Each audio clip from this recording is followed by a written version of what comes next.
Vi en la pantalla una formación enorme acercándose, mientras mi turno se apagaba de cansancio. Llamé, di los datos y al otro lado me dijeron que eran de los nuestros.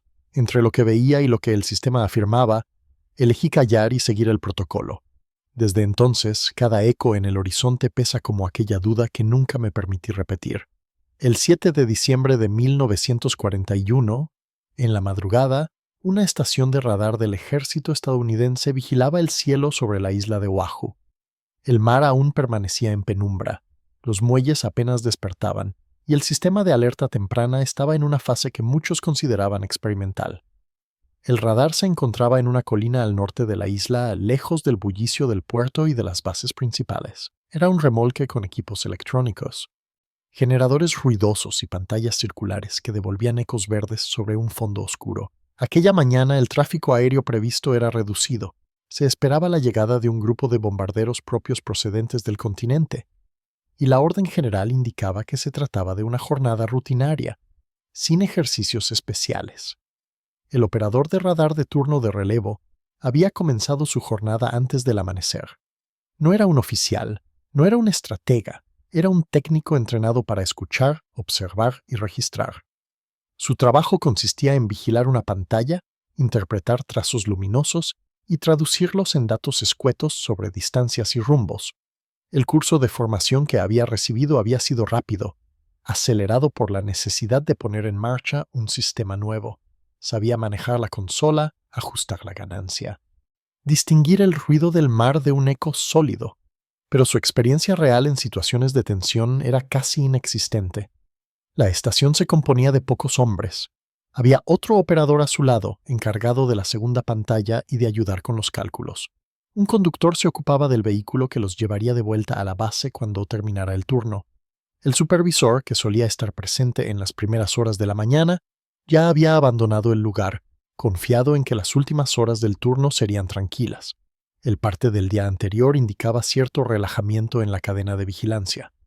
Los mandos seguían sin considerar que el radar fuese todavía un instrumento decisivo. La prioridad estaba en la observación visual, en las patrullas aéreas y en las comunicaciones por radio, en la torre de información y control. En la ciudad, el centro de información del radar funcionaba con personal reducido. Era domingo, el país no estaba oficialmente en guerra y los responsables de enlace se permitían una rutina menos rígida. Los mapas seguían colgados en las paredes, los teléfonos disponibles sobre las mesas, pero no todos los puestos estaban ocupados. El operador de radar en turno de relevo repasaba por costumbre los procedimientos. Ante un eco significativo debía trazar la distancia, calcular el rumbo aproximado y llamar por teléfono al centro de información. El centro debía valorar el aviso, cruzarlo con otros datos y decidir si escalar la alerta. Esas eran las reglas. A medida que se acercaba la hora del cambio de turno, la atención tendía a relajarse. El ruido constante del equipo producía cansancio. Las líneas verdes en la pantalla parecían repetir patrones conocidos: ecos costeros, reflejos de colinas, pequeñas aeronaves aisladas. El compañero miraba el reloj una y otra vez, comentando en voz baja la llegada próxima del transporte que los relevaría. El operador principal se mantenía más silencioso, con la mano apoyada sobre el control de ganancia. Ambos habían pasado varias semanas registrando ecos sin consecuencias. En los informes diarios aparecían muchas líneas con la misma frase: tráfico amistoso, eco sin importancia, posible interferencia. Aquello moldeaba la percepción. Lo excepcional parecía poco probable precisamente porque la experiencia reciente demostraba que casi nunca ocurría. Fue en ese marco de rutina cuando, en la pantalla, apareció un eco diferente, una señal intensa, lejana. Situada a muchos kilómetros al norte, el rastro no era el de un aparato aislado, sino el de algo más extenso, como una línea gruesa que se movía lentamente hacia la isla. El operador ajustó la escala, repitió la exploración. El eco seguía allí, firme, ganando poco a poco intensidad conforme las rotaciones de la antena lo volvían a dibujar. Llamó la atención de su compañero. Ambos fijaron la mirada en el mismo punto de la pantalla. La forma del eco recordaba a lo que en los manuales se describía como formación numerosa. Sin embargo, en las instrucciones recibidas se insistía en la llegada prevista de bombarderos propios aquel mismo día. El operador recordó esa nota. Era posible que lo que veían no fuese otra cosa que el vuelo esperado, adelantado o desviado en su ruta. Tomó una regla. Midió la distancia aproximada y la marcó mentalmente. Anotó la hora en una hoja. El compañero comenzó a calcular mentalmente la velocidad aparente de la formación, comparándola con las referencias que conocía. Los datos sugerían un grupo numeroso acercándose a gran velocidad. El operador dudó. La parte de la formación que él conocía por los ejercicios teóricos indicaba que un movimiento así, en ese rumbo, debía ser comunicado, pero el ambiente de la estación, el cansancio del final del turno y la ausencia del supervisor actuaban en sentido contrario. Decidió seguir el procedimiento. Tomó el teléfono. Marcó el número del centro de información en la ciudad.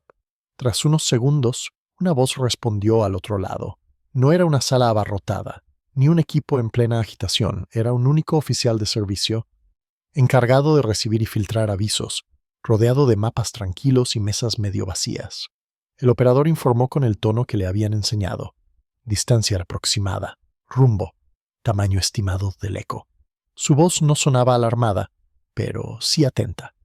Al otro lado, el oficial escuchó los datos con cierta sorpresa, pero también con un contexto mental muy distinto.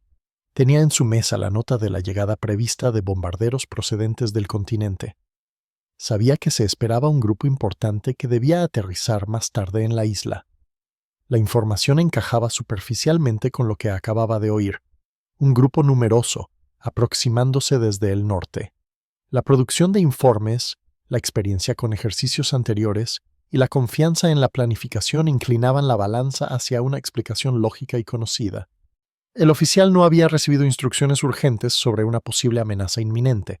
El ambiente político y militar, aunque tenso, seguía envuelto en la sensación de que cualquier golpe serio se produciría, si acaso, en otros escenarios. Respondió al operador de radar de manera tranquila. Le indicó que probablemente se trataba del grupo de bombarderos esperados. Le dijo que no se preocupara, que continuara vigilando, pero que no era necesario elevar el aviso a un nivel superior. El operador escuchó, con el auricular pegado al oído, la frase que convertía un eco real en una presunta falsa alarma. No era una orden formal, pero en la práctica actuaba como tal. En la cadena de mando improvisada de aquel sistema de alerta temprana, la palabra del oficial en el centro de información era definitiva. Colgó el teléfono. Durante unos segundos permaneció en silencio, mirando la pantalla. El compañero le preguntó qué habían dicho. Repitió lo que acababa de escuchar. Dicen que deben ser nuestros bombarderos. La frase tuvo un efecto inmediato. El eco dejó de ser una posible amenaza para convertirse, en su mente, en una confirmación rutinaria de lo que ya estaba previsto. Aún así, la señal seguía siendo anómala en su intensidad. A medida que pasaban los minutos, la formación parecía más cercana, más compacta. La ganancia del radar mostraba un trazo cada vez más sólido. El operador, sin embargo, se encontraba atrapado entre lo que veía y lo que le habían dicho. Su formación le había enseñado a confiar en la cadena de mando.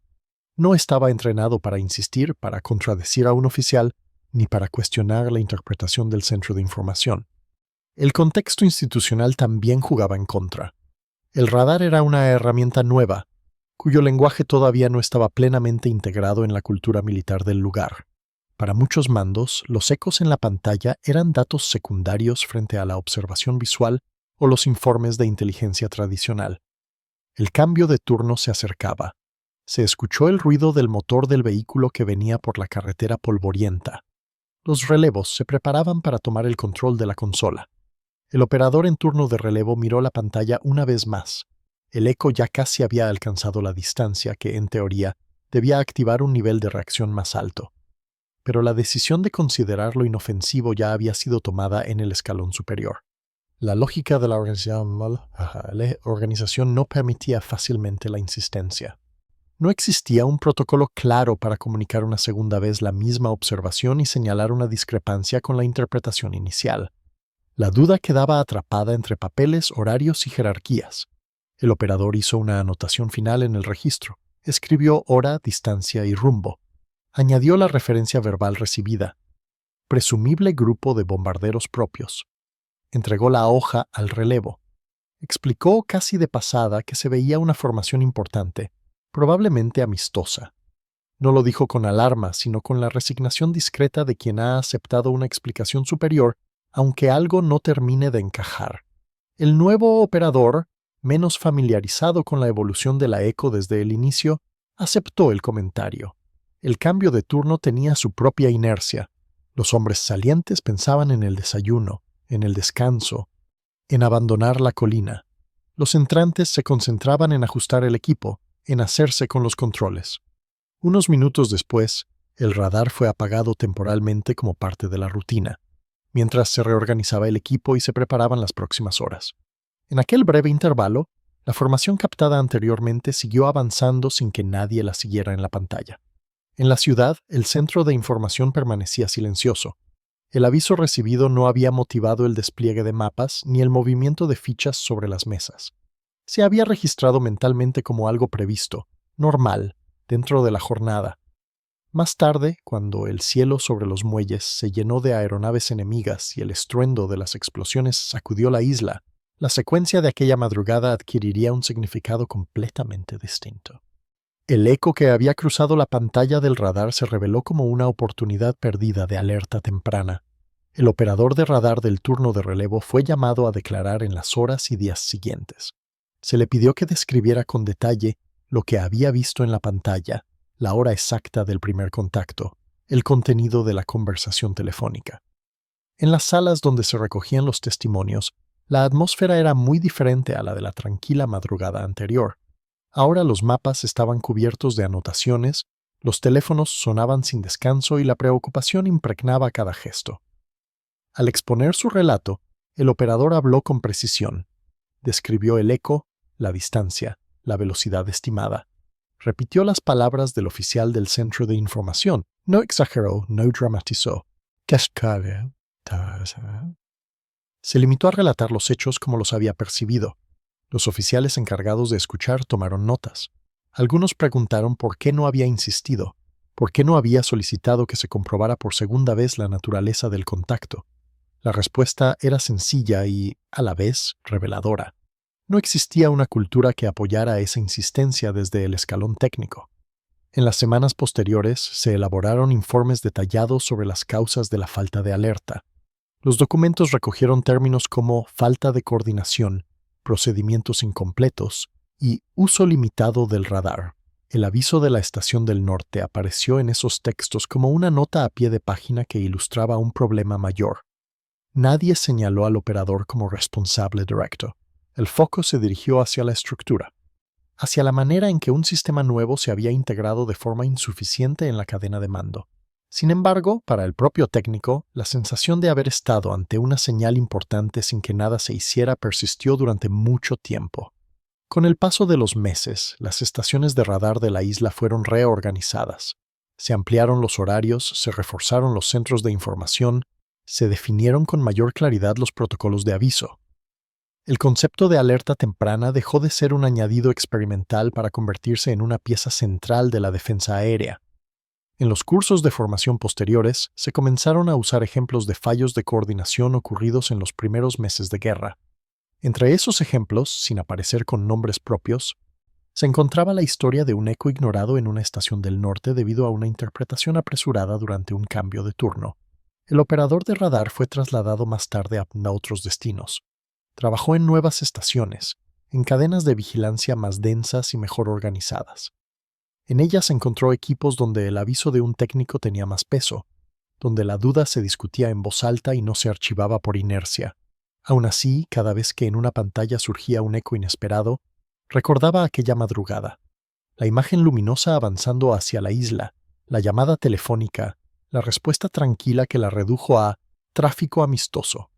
Ese recuerdo no era un reproche personal, sino la conciencia de cómo una decisión tomada en un contexto de incertidumbre puede inclinar la balanza. Con el tiempo, los informes oficiales sobre el ataque se publicaron y circulaban entre mandos y analistas. En ellos, la mención a la estación de radar y al aviso no atendido aparecía entre otros factores. Era un elemento más en la cadena de errores, omisiones y suposiciones que habían facilitado la sorpresa.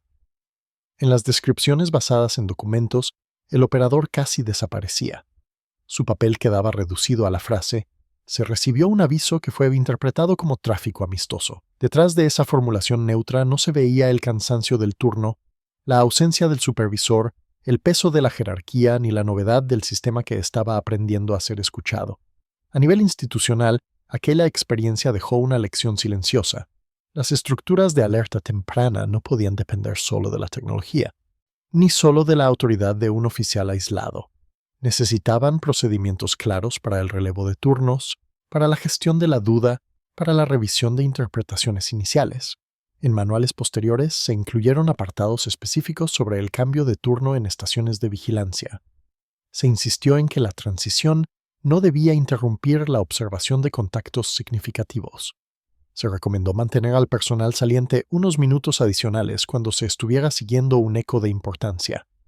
También se subrayó la necesidad de que los centros de información estuvieran plenamente activados, incluso en días de aparente calma.